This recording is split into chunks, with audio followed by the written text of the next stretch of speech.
The goddess Nemesis says there was once a great dark soldier who was scarred by war and imprisonment of war. Torture. She was becoming a great revenger, one of a form and depth of wrath the world had scarcely ever seen. To accomplish this, she was prepared to give up everything, all chance of joy, all chance of being loved by anyone. But for a reason no one knew, a fairy changed fate. The world was turned upside down and right side up again, and the dark soldier lost her right leg in a terrible accident crushed by a boulder during a rock slide. For a time she hated the gods for this new reality, for how would she be an instrument of reprisal? Not only was her soul broken by the torturers long ago, but now her body was broken as well. Her dreams of ruthless justice no longer could coalesce. And then one day, lost in the bitterness, she saw a play in a theater, a play which touched her soul. Soon she became a playwright herself. Rather than wrath for her torturers, they would be judged in the arena of art and truth.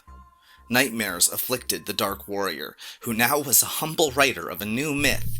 It was the explicitly true tale of the crime done to her and her loves. However, it was also the story of the world and of humanity itself.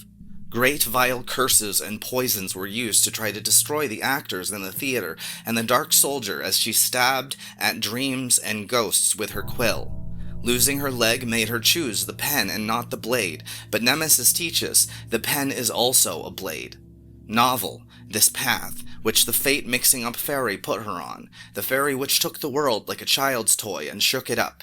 She learned to not spit curses at this crazy little angel, because this new path had done something else. It made her live.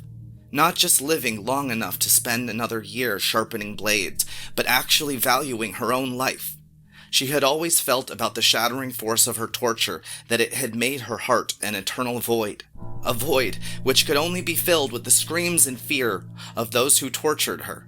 And she had told herself then, once their agony became a waterfall, it would fill that place, and then the dark soldier could finally know the peace of the void.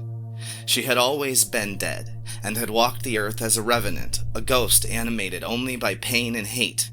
She had never valued her own life, but now life in some stumbling strange form had returned to the void space of her heart. Love had returned, and she was not simply an instrument of death, not simply an onryo, but an alchemy in which she slayed the silence that had suffocated her.